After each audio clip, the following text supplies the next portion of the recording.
Welcome friends. মাধ্যমিক 2025কে কেন্দ্র করে আজকে 13ই নভেম্বর 2024 মধ্যশিক্ষা পর্ষদ থেকে একটি বিজ্ঞপ্তি দিয়েছে। সেটা হচ্ছে প্রশ্নপত্রকে কেন্দ্র করে প্রত্যেকটি পরীক্ষা যখন শেষ হয়ে যাবে প্রশ্নপত্র স্ক্যান করে স্ক্যান কপি এবং সফট কপি এখানে মেল আইডি দিয়েছে, মেল করে পাঠাতে হবে। পাশাপাশি যেটা বলা হচ্ছে যে কারিকুলাম প্রেসক্রাইবড করা আছে বোর্ড থেকে, তাকে মেনটেন করে প্রশ্ন তৈরি করতে হবে এবং প্রশ্ন বিদ্যালয়ের সাবজেক্ট টিচাররা করবেন, কোনো এজেন্সির কাছ থেকে প্রশ্ন কেনা চলবে না। পাশাপাশি প্রশ্নতে কন্ট্রোভার্সি বা এমন কোনো প্রশ্ন দেওয়া চলবে না যে প্রশ্নকে নিয়ে বিতর্ক হতে পারে, সেটাও এখানে বলা হয়েছে। এবং এই সমস্ত বিষয়গুলি আগেও কিন্তু বলা হয়। 10ই ফেব্রুয়ারি থেকে পরীক্ষা শুরু হবে 2025 সালে, সেটাও বলা হয়েছে।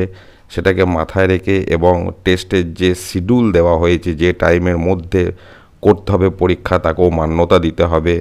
এই সমস্ত বিষয় এখানে বলা হয়েছে। প্রত্যেকটি বিদ্যালয়ের জন্য বা সাবজেক্ট টিচার যারা রয়েছেন প্রশ্নপত্র তৈরি করেন, সকলের উদ্দেশ্যে বোর্ড থেকে এই বিজ্ঞপ্তি দিয়েছে 2025 সালের মাধ্যমিকের ছাত্রছাত্রীদের টেস্ট পরীক্ষাকে উদ্দেশ্য করে। অবশ্যই আপনারা একটু বিজ্ঞপ্তিটা দেখে নেবেন এবং সেই মোতাবেক ফলো করবেন। ভালো থাকুন, সুস্থ থাকুন। ধন্যবাদ।